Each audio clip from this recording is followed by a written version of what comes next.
El presidente de Estados Unidos, Donald Trump, durante el discurso en el que anunció el ataque, el viernes.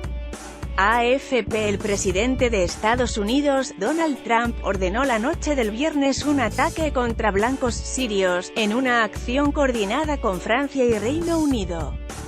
Tomó la decisión luego del supuesto ataque con armas químicas por parte del gobierno de Bashar al-Assad contra fuerzas rebeldes en Duma, hace una semana.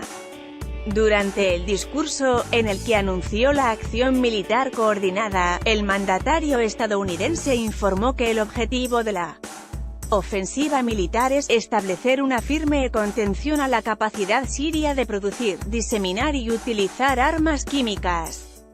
Ordené a las Fuerzas Armadas de Estados Unidos que lanzaran ataques de precisión contra objetivos relacionados con las capacidades de armas químicas del dictador sirio Bashar al-Assad, declaró Trump. Una operación combinada con las fuerzas de Francia y el Reino Unido está en camino, añadió el mandatario. Las amenazas de un ataque militar estadounidense crecieron durante toda la semana luego de que Trump emprendiera una ofensiva desde su cuenta de Twitter contra el dictador sirio. Al-Assad utilizó armas químicas para masacrar a civiles inocentes cerca de la capital, un acto despreciable y maligno.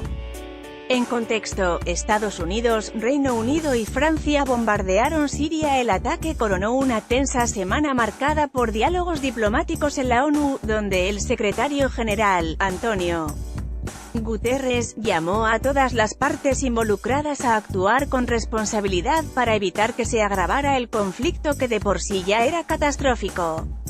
Sin embargo, la escalada militar no se pudo contener y dentro de la misma ONU el ambiente se iba acalorando. La embajadora británica, Karen Pierce, apuntó que no se iba a sacrificar el orden internacional que se ha construido colectivamente por el deseo ruso de proteger a su aliado a cualquier precio, mientras que el representante de Francia, François Delattre, subrayó que no se podría permitir que un país desafíe al Consejo de Seguridad y al derecho internacional.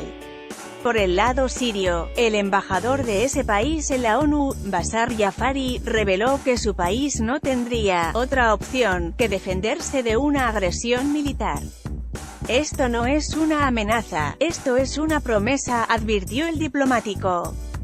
Mientras que, de parte de Rusia, el embajador del gobierno de Vladimir Putin, Vasily Nevencia, acusó a los países occidentales de estar movidos por el deseo excluyente de acabar con el gobierno de Bashar al-Assad. Trump afirmó en su alocución que lo ocurrido en Duma era una escalada significativa con un patrón del uso de armas químicas por ese régimen tan terrible. El malvado y despreciable ataque dejó a madres, padres y niños destrozados por el dolor y jadeando por aire, puntualizó. Otros líderes europeos, como el presidente francés Emmanuel Macron, apoyaron una operación militar en Siria para detener el régimen de al-Assad. En contexto, Francia y Reino Unido hablan sobre su papel en ataque a Siria ante las intimidaciones. El gobierno ruso, aliado del régimen de al-Assad, respondió fuertemente y advirtió que una operación militar en suelo sirio sería una acción irreflexiva y peligrosa, y podría repercutir en consecuencias imprevisibles sobre este territorio. Por otro lado, la primera ministra de Reino Unido, Theresa May, señaló que no había alternativa practicable al uso de fuerza en Siria y añadió que había autorizado este ataque para degradar las capacidades de armas químicas del régimen e impedir su uso. La líder conservadora fue firme al indicar que agotaron todos los canales diplomáticos posibles antes de acordar con Estados Unidos y Francia una acción coordinada. Las explosiones del viernes se registraron cerca a Damasco sobre la madrugada en centros de investigación científica, varias bases militares, sedes de la Guardia Republicana y la Cuarta División en la capital y sus alrededores. Los objetivos en Siria fueron seleccionados para evitar impactar a fuerzas rusas y así escalar el conflicto. fueron, específicamente identificados los objetivos para mitigar el riesgo de que fuerzas rusas sean involucradas, dijo Dunford durante una conferencia de prensa en el Pentágono. Esta es la segunda vez que el gobierno de Trump ataca a Siria para castigar el gobierno de al-Assad como castigo al uso de armas químicas. En abril de 2017, el gobierno estadounidense desplegó una ofensiva a la base aérea de Al-Sayrat con 59 misiles por la que murieron 6 personas.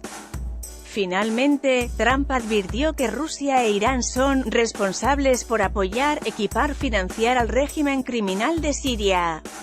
El mundo permanece en vilo ante la respuesta del gobierno ruso, quien desde un principio amenazó con responder militarmente si se llegaba a realizar un ataque.